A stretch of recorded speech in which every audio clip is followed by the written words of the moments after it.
Welcome to the second part of our video on creating and formatting charts here in Excel 2013. We're going to focus on the second tab of this file here, which is the worksheet called Cars. If you haven't done so already, you can download this file at strv.ms/1blv1 capital P capital T. So I'm going to click on the second worksheet here. And notice these most expensive cars in 2014. We have a Lamborghini, a Bugatti, and all these other wonderful nice cars. And no, it's not $4.50. I wish. For a mere $4.5 million, you can own a very expensive car. In fact, for a mere $12 million, you can own all these top 10 cars. So our challenge for this graph is to create a 2D column chart. So let's begin by highlighting this information. I'm not going to bother highlighting the total because that's irrelevant for my particular chart. And to create a graph, we are going to go to Insert, and you can see that there's this nice column chart which is very popular. And there's even this button that's called Recommended Charts, and it usually gives you a good idea of which ones that they recommend, and Excel is pretty smart in doing so. But right now we know that we want a column chart, so I'm just going to click on this one here. Be careful not to accidentally click on these spark lines here, which is slightly to the right. That's something a bit different. So let's click on this column chart. I'm just going to choose this basic column chart over here, 2D column chart, not the 3D ones, but the 2D ones. And there we go, we have it. We have these beautiful cars, each getting cheaper and cheaper, and you can see this is the cost in millions. Now let's see what happens when we switch the rows and columns.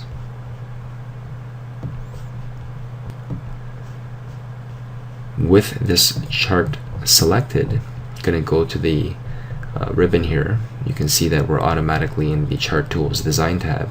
There's this button called Switch Row and Column. So let's click on it and see what happens. So you can see that the bars, the values still go from higher to lower. So this general shape is retained. However, we lose all these informations on the side over here, which the individual names of the cars. So if you don't like this view of what you see right here, you can always switch it back to the way it was by clicking on this button again. So this is one view and this is another view. And these colors are pretty nice, but remember that when we have this particular view, you can always click on the bars and change the color. So for example, if I click on this chart here and you click on this Chart Styles button, there's wonderful styling options available here, so I can make it quite subtle or quite dramatic. And I can even click on this bar here, and you can see by default everything is selected, all these different bars. We can click on the color option here, and you could change it to red, for example. We can individually click on a bar here, so that's the second time we click on it. You can see that these 4 circles focus on this particular bar, and we can change. If I double click it, I can focus on this one only by going to the fill and line option and change the color to something else, such as blue. And there's so many other options you can play with, but it's a bit overkill to go through everything. So great job.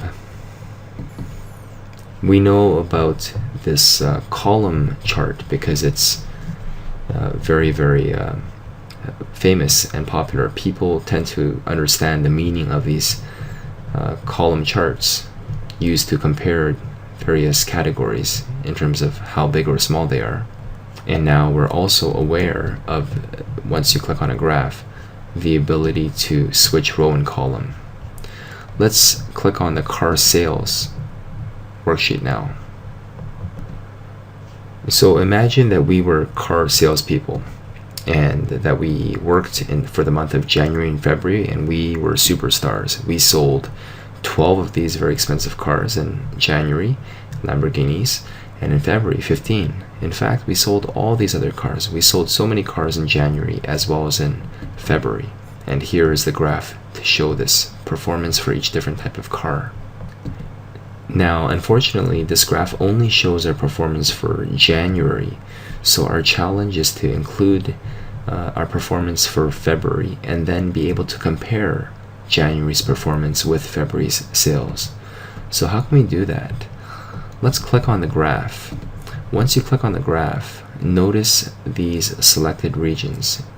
If I drag this bottom right corner until I see the arrow signs going diagonally from top left to the bottom right, I'm going to click and hold the left mouse button and drag over such that we're highlighting February as well. And bam, you can see that we have an extra bar. For the Lamborghinis, has one bar that's a bit smaller, which is dark purple, and we have a taller bar, which is lighter purple. So we can see that this is January, and then this is February here. So we see that based off this graph, this is quite ideal for being able to compare the January and February sales for each particular car. So this is nice how we can see that we made an improvement in sales for this Lamborghini from January to February here. And the same goes for each and every single one of these cars here. Just to be aware of what happens when we click on this Chart Tools Design tab, Switch Row and Column. Notice what happens when we click on Switch Row Column. When we click it, you can see that rather than focusing on each individual car, let me just slide over here, it starts focusing on the actual month here. So instead of focusing on this these different rows, we're focusing on these different columns. So here's the pattern for January, and here's the pattern for February. So if this is not what we want, we can always switch back to the way it was before.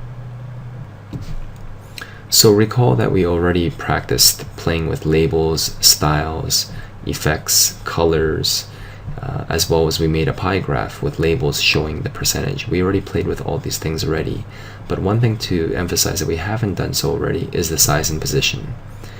When we click on a chart area, you can click and hold and drag it exactly where you want it to. You can even move the mouse over to any corner here until you see the nice double arrows, and you can even resize it.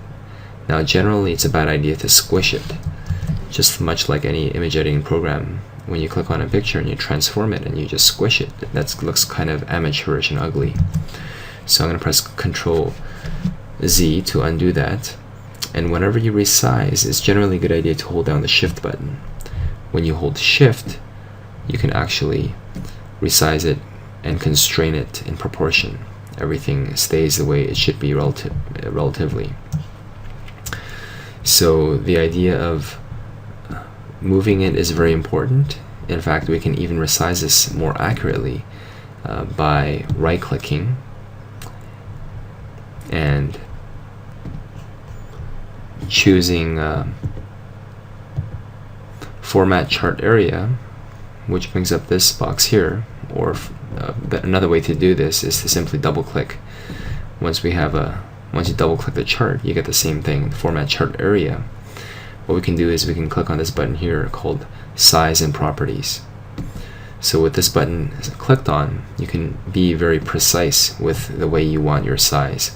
So for example, if you want this to be exactly 4 inches, which is a double quote character as a height, and you want this to be 6 inches, which is a double quote character, by holding look for that double quote character on your keyboard and press enter, you can see that Excel automatically resizes this exactly the way that we want it. There's even a percentage here, you can see that. And of course you can even click on lock aspect ratio, so that when we freely transform the size of this by dragging a corner, it doesn't actually accidentally get squished.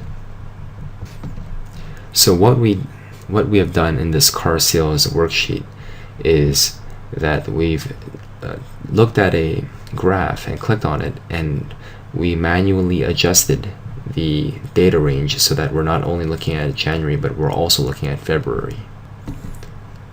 For this example, we saw the effect of switching row and column, and we also practiced moving pictures and positioning them and sizing them quite accurately, including the idea of sizing them with constrained proportions.